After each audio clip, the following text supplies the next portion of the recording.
ay tuturuan ko kayo kung paano gumawa ng account sa PayPal. Kaya stay tuned! Okay, ngayon naman ay tuturuan ko kayo kung paano mag-sign up sa PayPal. Okay, now let's go to PayPal. By the way, app nga pala itong gamit ko. Ayan, enter lang natin yung number na gagamitin natin. So, for this one, ang ginamit ko ay ang secondary number ko since nagamit ko na yung primary number ko. Kaya yung secondary number naman ngayon.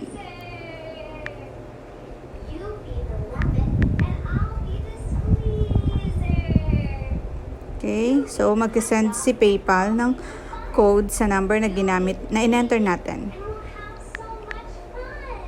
And enter lang natin dyan. Then, automatic naman na yun mag-aano.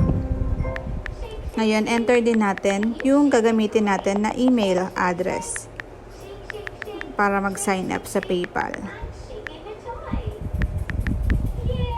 Tapos, set up din tayo ng password.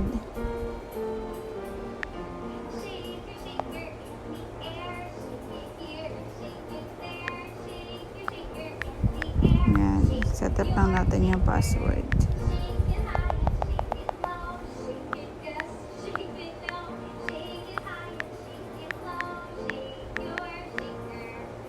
Okay, then click next. Save password. Okay. Ngayon, lagay lang natin yung name natin. First name, last name, middle name.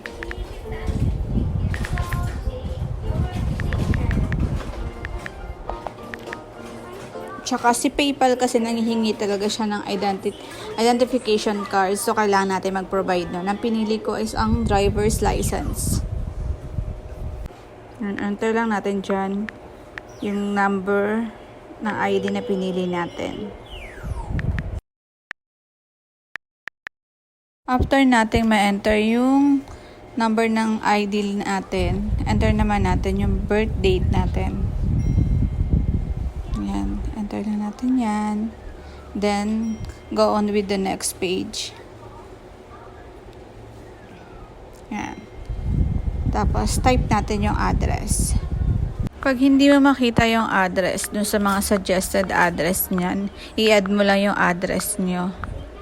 Tapos, mag-agree ka lang and then create account na. Ayan, antayin lang natin na mag-succeed yung ginawa natin na account. Ayan, okay. Allow Face ID. Ayan, para mas madali na lang pag nagbubukas ka. Tapos, ito ngayon, yung mga suggested na username na pwede mong gamitin. Ayan, try ko yung A. Bermejo kung available pa siya or kung pwede ka. So, hindi na siya pwede. So, balik tayo sa Q. Bermejo. Then, press lang natin yung continue button. Yan. Okay. Tapos, pwede ka mag-link ng debit card or credit card. Nag-skip ako doon.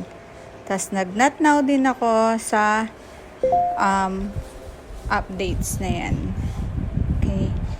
Tapos, antayin na lang natin. Ayan. Sync daw sa mga contacts mo. Ayan, successful na yung ginawa natin na PayPal account. Yan, nakita mo, zero balance pa tayo kasi syempre kagagawa lang naman natin. Ayan, okay na. Browse lang natin kung ano yung meron sa PayPal. Ayan, tapos na natin.